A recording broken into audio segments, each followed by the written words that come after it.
Hello, welcome to the programme. I'm Lucy Gray. The power struggle taking place in Sudan has now claimed the lives of at least 56 people, with almost 600 injured. Among the dead, 3 UN workers who were caught in gunfire at a military base.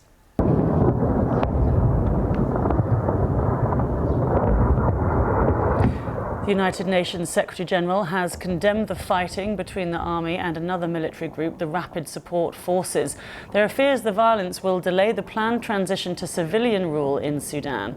Latest reports say the situation is getting worse. There are now reports of fighting around the country, with eyewitness accounts of Sudanese army airstrikes in the city of Omdurman. The target is an RSF base northeast of the capital, Khartoum.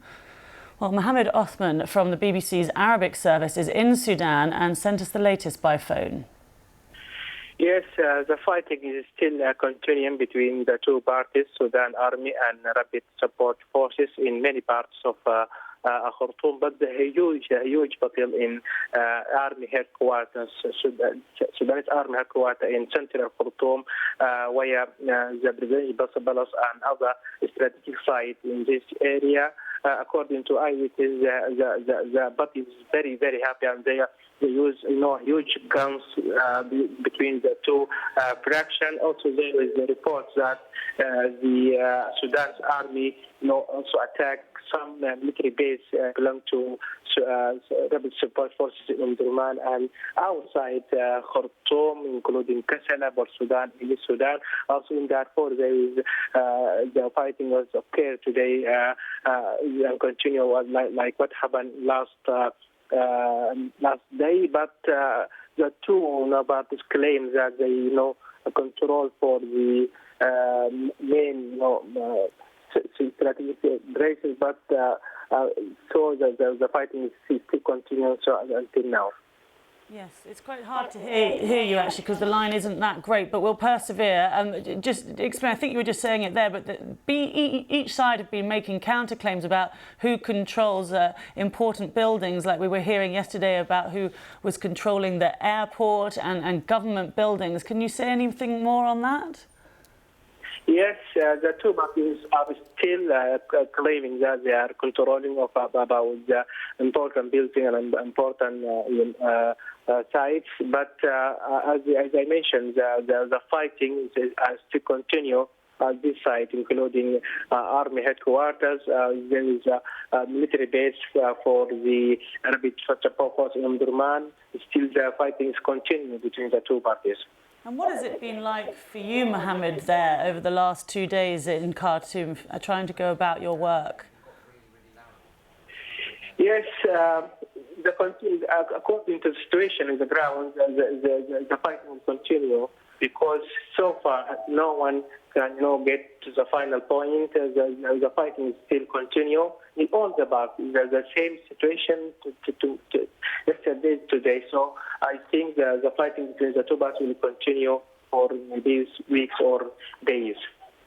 That's Mohammed Othman, who is in Khartoum for us. And let's speak now to Beverly Ocheng, who's from the BBC's monitoring service and based in Nairobi. We were hearing there from Mohammed about some of the fighting that's been going on. We've been seeing images of fighter jets flying overhead and getting reports from witnesses of bombings. What more can you tell us about the fighting that's going on right now?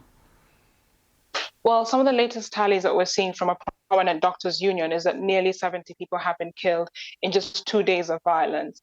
There have been clashes largely near military installations, so in Khartoum, in the northern part in Meroe, where initially there had been heavy deployments through the week of both RSF and the Sudanese army. And they are both making very, very competing claims about areas that they have seized or areas that they are disputing each other having taken. So like this morning, the Sudanese army said that the general command was not taken by the RSF, contrary to some of the reports.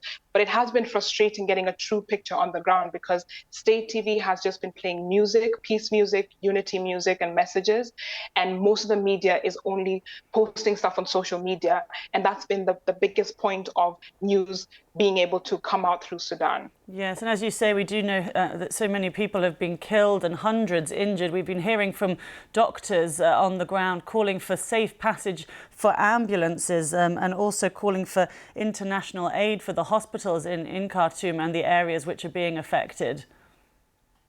Yes, there have been. There was an appeal for medical aid, but there were also calls for a ceasefire because the fighting would curtail any possibility of medical aid being able to reach victims or hospitals. We do know that the airport has been closed. There are no flights going in and out of Khartoum, so it'll be difficult for there to be any delivery of external aid into Sudan. Of course, it's been in a state of conflict. The economy is ailing. They do need international support. There have been calls from regional powers and the international community for there to be a ceasefire, but it seems that the escalated violence and even the rhetoric coming out from the two military leaders, that is Hemeti, who commands the RSF, as well as Burhan, who is the interim president, it doesn't look like it's about to go down. Yeah, we've had the UN calling today for a ceasefire as well, as you mentioned. We've also got this Arab League holding an urgent meeting. I just see one of the lines coming out of that is that Egypt's called on Sudanese parties to the conflict to ensure the safety of all Egyptian interests in Sudan. Have either of the two sides today called for any mediation at all? So as of last week, there had been some planned mediation between Hemeti and Burhan, but overnight Burhan said that he's ruling out any talks with the RSF. And there was a change of tone because now we're seeing the army is increasingly referring to the Rapid Support Forces as a militia. They are trying to malign them because this is a narrative. They're competing for the narrative both in the media as well as in the public. But it looks like with the army's stance, there's no possibility of talks at the moment, but perhaps with some international and regional pressure, there might be some window for mediation by the Arab League and other actors within the region. Is there any sense that you know of what actually sparked this latest upsurge in violence? Because we had been hearing that there'd been this framework agreed in terms of this transition to civilian rule, and then this happened. Well, yes, one of the biggest issues with Sudan's political reform process since the coup in April 2019 has been the unification of the armed forces. So that is essentially the integration of the RSF into the army. There have been concerns that having a powerful force outside the national army could lead to various centers of power, as we are seeing now. So this framework agreement, it accelerates that integration, which was opposed by Hemeti. He wanted a 5 to 10-year timeline, but then all the parties were calling for a shorter period of integration. So that has led to this sort of bloodbath that we're seeing. It has been a worry for Sudan over the years, the fact that the RSF is quite autonomous outside the army command, despite the fact that it is within the intelligence and the army services. Okay, well, thank you so much for talking us through all of that. I appreciate your time. That's Beverly Ochieng, who's from the BBC's monitoring service and based in Nairobi. Thank you.